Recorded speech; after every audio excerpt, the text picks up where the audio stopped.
I was definitely distracted. Ooh. And I'm scared for my daughters with a distraction. So how do we handle that in our 20s? I know I was wilding. I should have been studying. But, you know, when it thump thumps, It be thumping. it be thumping. So what you gonna do? I'm stopping where I get Come on, baby. Right. Hashtag Mo Gently Talks. It's the clean theory. Clean spirit homes and lives when you feeling weary. The space is safe to purge and re-emerge. We hope you feel the urge on the verge to stay driven while looking at the lives of 3 dope black women. No topics forbidden, raw, bearing our souls. We got love for everybody, even some for you trolls. Talking life, lost love, how to get to the bag. The clean theory, Mo Gently Talks. It is the hashtag. It is the hashtag, y'all. Welcome back. Thank you guys so much for coming back. I'm Jen. I'm Mo. And I'm Lee, the MILF. Welcome back to the Clean Theory. Hope everybody's having a great day. What y'all do today? We had a photo shoot today. I had to do a lot of things with the cards today, so that was timely. Yeah, everything got taken care of. Everything got taken care of. Everything's straight. Well, you look great. Thank you. You look fabulous, darling. And so do you, LaMilf. Thank you. What you do today? we all look like $1 million, like a bag of money. Today was a hard day. I did not want to go to work for Uncle Sam today. I really just wanted to be here at the Clean Theory with my sisters. Right. Like, that's what I wanted to be. Right here with you guys. Got a lot going on personally. Just within myself, wanting to be able to, at this point in my life, do the things that I want to do that fulfill me. And fulfilling me is purging with you, cleansing my spirit with you. So I'm happy that you guys came out today to the Clean Theory. I said I wasn't going to talk with my hands, and here I am over here. Sign language. Okay. Thank you again for joining us. I'm just really excited to be here with Mo, Jen, and Lee Talks. Mo, Jen, Lee Talks, y'all. So I hope you guys enjoyed our last series. We got a lot of great feedback. Thank you guys so much for liking, commenting, and subscribing to our channel. It's a labor of love, and we're getting better with every recording. Our content is getting better with every recording. So again, thanks for your support, and we look forward to seeing y'all over and over and over and over again. Again. This series is going to be about what we wish we knew in our 20s. We are of a particular age, women of a particular age, and looking back on our 20s, we can either look back on them with disdain or with this type of reaction. Right. I have a mixture of both, and we're going to talk about that. So for the first topic, I want to talk about pouring into people that pour into you. Amen. I think it's very important that you place your time, energy, emotion, and most importantly, your spirit with people who reciprocate. What Lauryn Hill say? Reciprocity. Yes. That's what we need. That's what fills us, because you cannot pour from an empty cup. Okay. Go ahead, get deep out here. Finger snaps. All truth, though. All Right. truth. All What you truth think? with an F. I definitely would go back because I was a big pourer in my 20s. Was? M. What? But I mean, I'm still that's just who I am. I'm a pourer, but Yes. I did not require to be poured into. Mm-hmm. And the older I get, the more I make sure that I'm trying to incorporate letting people know that I need that reciprocity. Shouts out to Lauryn Hill. Mm-hmm. Because when you're young, you don't know no better. There it is. You know, and you think that, you know, you're like, well, this is just who I am, and I don't care. I'm just gonna do da da da da. And then you wake up one day and you're empty and you're tired and you're like, where y'all at? Right. And so, you know, if I could go back, I would definitely make sure that there was balance in the pouring and the being poured into. What you think? I think for me, pouring into others that pour into you, you could have an internal conflict with that, you know?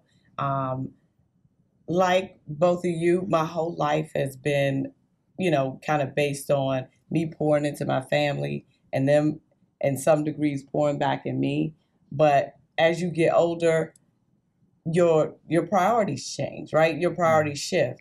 And some of the people that I met, in my 20s, I didn't have time to pour into those relationships. I didn't get time to cultivate them.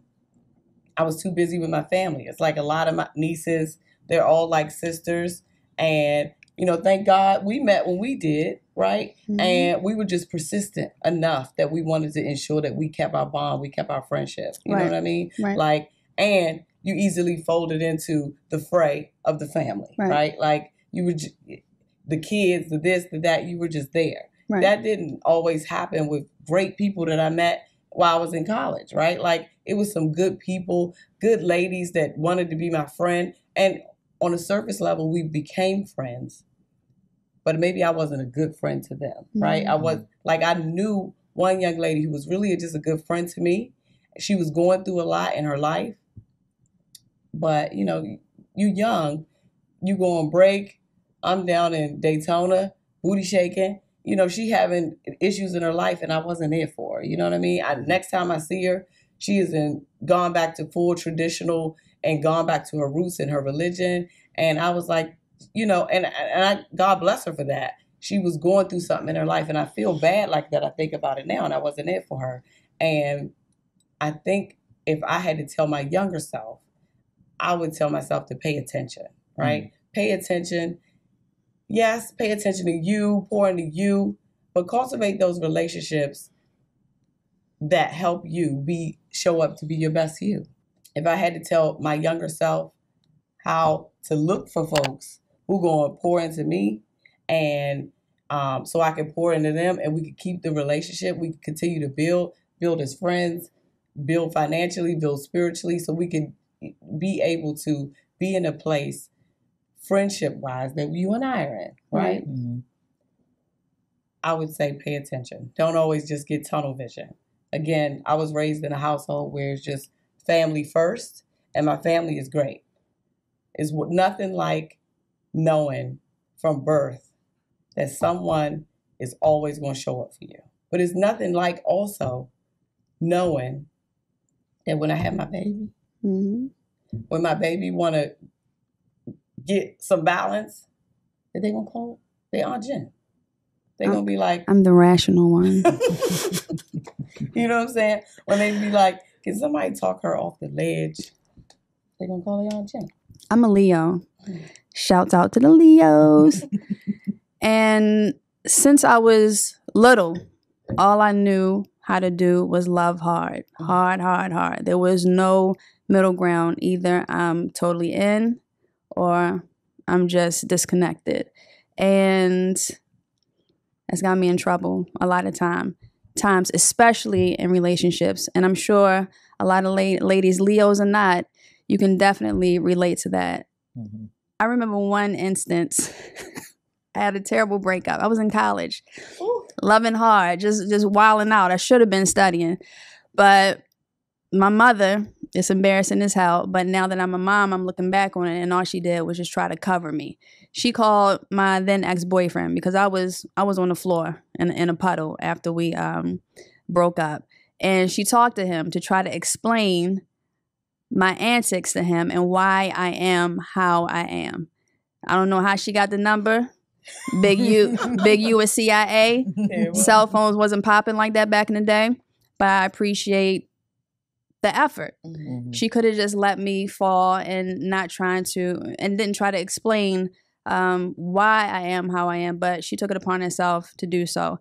And like I said, back then, mortified. Now, all right. Right. Thanks, Mom. Thanks, Mom. So, loving hard is my theme. Still, kinda, cause I grew up and I knew how to. Now I know how to, pull back a little bit. But I was definitely distracted. Ooh. And I'm scared for my daughters with a distraction. So how do we handle that in our 20s? I know I was wilding. I should have been studying. But, you know, when the thump thumps, It be thumping. it be thumping. So what you gonna do? I'm gonna stop before I get. Hi, my daddy. Right. How y'all doing? Well, my daddy know my mouth. So wait, how do you handle? How did you handle the distraction? Okay, so I don't think that I was ever distracted, right? Because I was always a very sexually free person. Mm-hmm. Okay.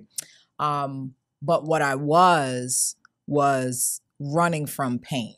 Got it. Right. And so a lot of trauma, a lot of turmoil. And so I guess my side of the distraction was that I was constantly trying to numb the pain that I was in. Mm-hmm. And then sometimes I was so numb that I was looking for something to feel something. Mm-hmm. So I think that in my 20s, because knowing then what I know now, I am a huge advocate of therapy, laying on somebody's couch, because I needed help. Get that inner peace. Yep. And so I think that, you know, if I could go back, the people who tried to talk to me about therapy, I wouldn't have been so, you know how we are in our community. Like, oh, that means you crazy and stuff like that. I don't want nobody in my business. Right. And I would have took advantage of that, because let me tell you something, I love therapy. It's fantastic. Yeah. I'm a happy person now. Jeez. So that's what I would, you know what I'm saying? I would have, that's how I would have liked to have conquered being distracted in that way, because it was rough. Mm. Yeah, I'm gonna go ahead and turn the floor over to the MILF.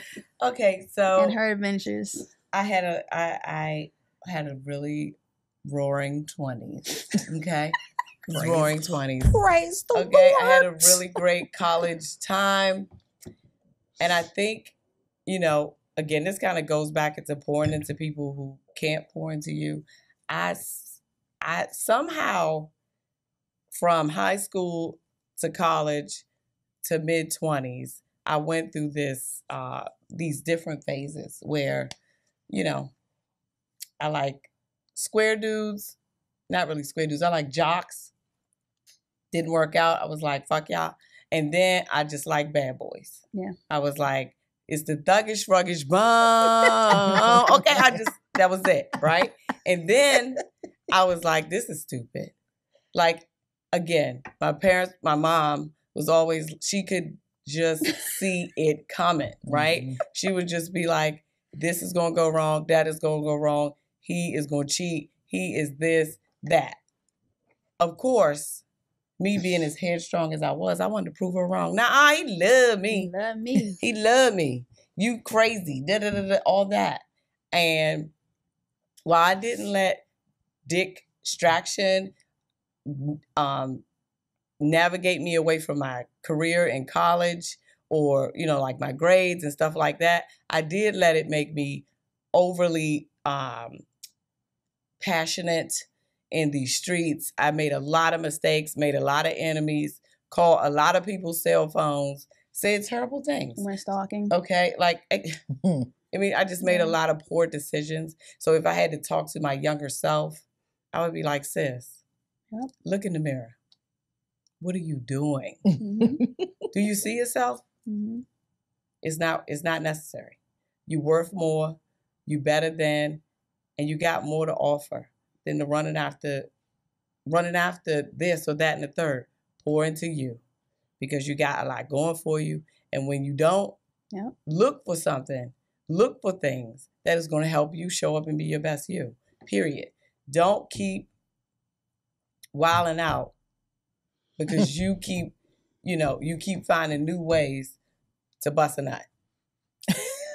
That's what you do in your 20s. You're trying to explore. You're trying to learn who you are as an individual, as a woman. You're going to figure that out anyway. Yeah. This is why I should have saved myself for the Italian stallion. Because he hits the bullseye. Bullseye! I like to play around in reality. And I try to be rational when it comes to what I would tell my soon-to-be 21-year-old daughter. When she comes home from school, you know, I ask her about boys, or when I talk to her, I ask her, you know, what's going on with you? I say don't mess with those boys with a laugh at the end of it, but I mean that. But I want to play around with reality because sex is a natural thing. It is. We can't say don't have sex, don't mess with no boys, because, you know, those hormones, they start raging. You don't know what, you know, to do with them. You don't know who to vent to. You don't know who to come to. A lot of your peers don't know what the hell they're doing either. Don't a lot of listen your to your peers are friends. drowning in puppy love as well, messing up in school, losing scholarships, all of that type of stuff. Yes. So what do I say to my 21-year-old daughter, and what would I say to my 21-year-old self? I would just basically say, don't waste your time. Amen. And that, you know, segues into the next topic. You know, time is just so precious. And I want to make sure that she understands that she is worthy. She's awesome. She's killing it in school. She doesn't have any dudes around her that, you know, is tainting, you know, her goals or her dreams. Yes, niece. That I know of. Right. So I want to encourage her to continue on this road of just self-awareness, getting healing, growing in her spirit, maturing into a wonderful young woman. I really want to say date a couple different people, not have sex with a couple different people. And again, reality says that these dudes, these F-boys out here want you to have sex with them, will pressure you into having sex with them, will pressure you so much that you will do it, and you're not even feeling the dude like that. So you gave away your body because you want to shut him up, gave him some hair pussy. And hair pussy, not the way to go. It messes with your spirit. It messes with, you know, your emotions, because you're giving a part of yourself to a person who is not vested in you at all. So I would just say, you know, pump the brakes a little bit, date around, have friends, and just see what's out there. You're too young to get into a serious relationship. There's plenty of time for that. Plenty of time. So real quick though, what if your younger self, let's just go with your younger self. I know you want to delve in reality, but what if your younger self, as a young adult, likes sex? She can't, I mean, like, are you saying don't have sex with multiple people? Toys. Okay. I mean, I get that. That's great too, okay? But sometimes I feel like society puts us in this, women in general, in this box, and you can't date other people. You can't learn about your body with a man unless he's your boyfriend, right? Or he is your, supposedly, he your man. When 9 times out of 10, if he in his 20s, he your man, he her man, and he the other one man. And so I'm not saying, you know, go out there and bust it wide open unless you want to. I mean, like, it's okay to be sexually free, in my opinion. But you gotta be able to carry that social construct on your back, though. Like, let's be honest. If you aren't built to be labeled as a hoe, don't do it. I mean, you should know if you're affected by the opinion of others. At the age of 21, 22, you should know if you have thick skin or if you have thin skin. If somebody says something to you and you totally fall apart, maybe not have sex with multiple people, so you won't be upset with the repercussions. So you won't be upset with the, you know, the campus rumblings or the high school rumblings is all I'm saying. I'm saying orgasms should be autonomous. Okay. I think that you should definitely know your body first. Because if you've never had an orgasm solo and a dude gives you an orgasm, you done. All right, wait, bench. You done. You done. So I really think I'm all for, you know, self-love. I am. You really give dudes too much power if they take you to a place you've never been before. If you've experienced it, then you know what it is, and it won't be so mind-blowing. What do you think? I think that that's true too. That is true. I do think, though, that we're in a different time period where I'm not saying that being labeled a hoe isn't devastating, right? Coming from someone who was labeled that all her life, right? After. I just think that now what I love about these young women is that they don't subscribe to believing that about themselves. For a long time, the masses out in the world, some people in my circle made me feel like I should be ashamed of myself. And for a long time, I convinced myself that I was ashamed, to the point where I felt so shameful that I felt like I wasn't worth living. And then one day I realized I'm not really ashamed of anything that I did with anybody. I didn't realize that until I was at the certain age that I am now. It's none of y'all business. So of course, if I could go back to my younger self, because the time was different, I would have had a lot more discernment on how I chose to freely express myself. But I'm of the same ilk. I do believe in freedom of sexual expression, whether you're a male, whether you're a female.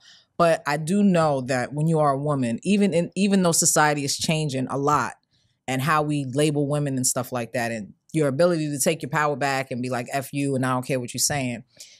If you are not built to deal with the stones that people still think that they have the right to throw at you, then you should use a lot more discernment. Because you could sit here and be like, I don't care, but you still be messed up, right? Be honest with who you are. And it's okay if that's not your, like, look, I can't deal with that. Exactly. That's it. If you can't handle it, I get it. Don't do it. That's a good point. It's okay to fake it until you make it. But if you still faking it and you ain't making it, let's try something else. Let's try something else. Let's not try to put ourselves into a box and make ourselves out to be someone that we're actually not built to be. If you become a parent, it also shapes how you parent your children, right? Because if you're still in a wounded place, right? Imagine if I was still wounded from that. I would be telling my bonus daughters to stay away from men. Yeah. Period. Don't have sex. I mean, of course, obviously, I met some of them when they were older. I couldn't help that. But if that stuff affects you so much, so like Jennifer's saying, don't play yourself. Really know who you are, and it's okay. Be like, you know what? I tried that. That's not for me. That's not who I am. And it's okay to be like, I know that's who I said I was yesterday, but that's not who I am today. So we going check that and switch the game, and we're going to switch it. It's okay to change your mind. And that's it. Everybody has a right to change their mind. When I look back on my younger self, and I'm going to focus on romantic relationships because that's where I went the hardest. No pun intended. I look back and I cringe because of how I was treated and how I let myself get treated. And I used to call myself pathetic. I used to say, oh my God, I was so stupid. And you told me to stop doing that. I used to be like, that was just pathetic. I was sickening, begging and pleading and trying to make stuff work, with a dude who, really wasn't checking for me. And I learned that as I got older, that it was a learning process because, I'm better at dealing with things like that now. Definitely had to work on, self-worth and, self-esteem and making sure that I loved myself before I was able to love other people. That's extremely, extremely cliche, but it holds very true because you don't know love. Right. You don't know love. So what you're giving is not love. It's just extreme effort that falls on deaf ears. It's empty emotion from the other person, and pretty much you just burying yourself in resentment, depression, sadness, and that leads to extreme tactics like stalking, calling, cloning the phone, physical abuse, all that type of stuff. So it was definitely a learning experiment. Not really, but really, because every step in your life is an experiment. You want to see if this works. I want to see if this works. What's the hypothesis right here? What's the conclusion? All right, that ain't work. So let's get some Yes. more materials. Let's think of another hypothesis. What's the conclusion? All right, that fits. I feel better.